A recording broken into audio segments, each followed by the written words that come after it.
What would you like to talk about today, John? Why don't we talk about some of the sentences I write on the board the first day of all my classes? Perfect. So, because I'm teaching a writing course, but I think this works for all art. I write audience and purpose. And then I say to my students, there are only two constraints that any writer, any creative person has to consider when he or she puts pen to paper or whatever, is audience and purpose. Who is your audience? And you have to remember that you don't write down to your audience, or you don't write over your audience. You try to aim your prose or your art to your audience. So you have to figure out who your audience is. So when you say write down to or write over the head of your audience? Yeah. What do you Well, mean? I constantly tell my students, you write to the dumb reader. You write to the dumb reader. Is the dumb reader a dumb person? Who is it? No, What does that no. mean? Very smart person. But the dumb reader doesn't know everything. Like if you're writing, I'll give you an example. One of my students was applying for a residency after med school, of course, for a residency in pediatric oncology. And so he brought his personal statement over to the house one night, and I looked it over and I said, this is absolutely horrible. Because what he had done is he had forgotten his audience. He had written about some procedure in cancer, pediatric cancer, and he had all these terms. And after every term, he would put in parentheses the definition of the term, or had in commas in apposition after the term. And I told him, I said, this is ridiculous. You're talking down to your audience. Your audience knows better than you because, they are already established doctors in hospitals. So you don't need to define these terms because they already know that. However, had you been writing to a lay audience, had you been writing to, say, members of my class, you would have had to define every single medical term because the dumb reader, the students in my class, all of whom are intelligent, they wouldn't know these terms. So you've got to think of your audience, and you got to think of the dumb reader. Don't write down to the dumb reader, but don't, leave the dumb reader in absence of knowledge that he or she needs to know to understand your message. Yeah, and that's an interesting balance to strike because was a science writer and environment writer for the Daily Camera in Boulder, and there's a lot of climate science, atomic physics, a lot of it range from chemistry to water issues and so on, and a lot of the people you talk to in any field, they have their own language, they have their argot, they have their lingo, because it's a shortcut and they can communicate with each other really well. So one of the challenges there was, where's the reader? And it takes time to figure that out sometimes in any field. As a writer for a newspaper, my feeling was, okay, my reader is a high school student, say, who has some interest in science. Otherwise, they wouldn't bother reading my stuff.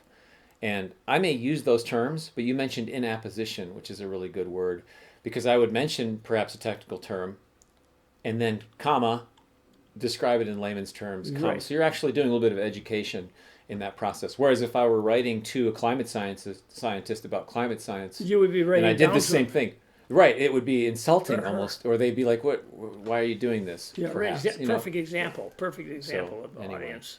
And then the And purpose. so purpose, yeah. The purpose is, of course, what's your purpose? Are you writing a recipe?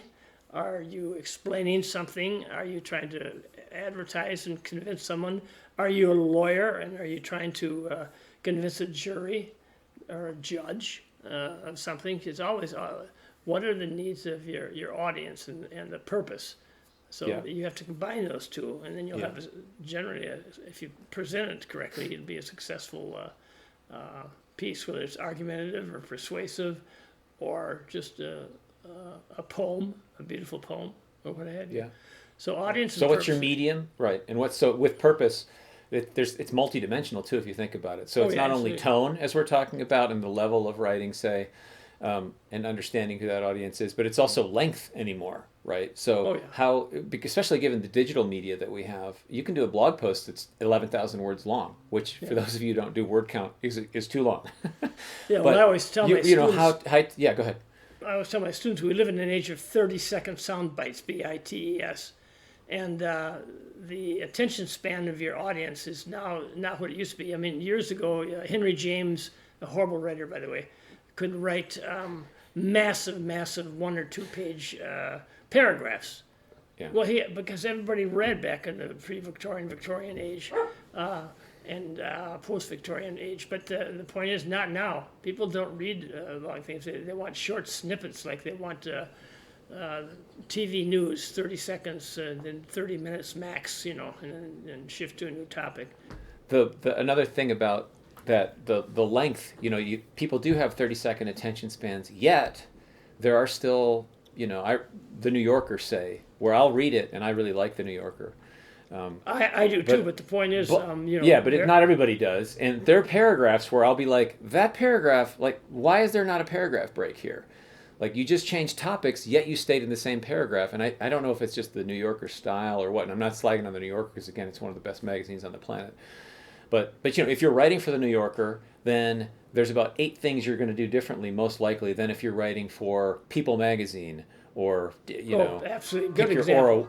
Or a teen website, ESPN.com. Although ESPN, which, I'm a sports fan, they'll have big, long features, but you better not put a big, long feature when you're just describing the 43rd game the Los Angeles Lakers played this year or whatever. And So you bring up another point. Don't use sesquipedalian words, or don't even use the word sesquipedalian unless you anticipate that your audience will be familiar with it, because, only 75 people out of 1 million will know what sesquipedalian means. Right.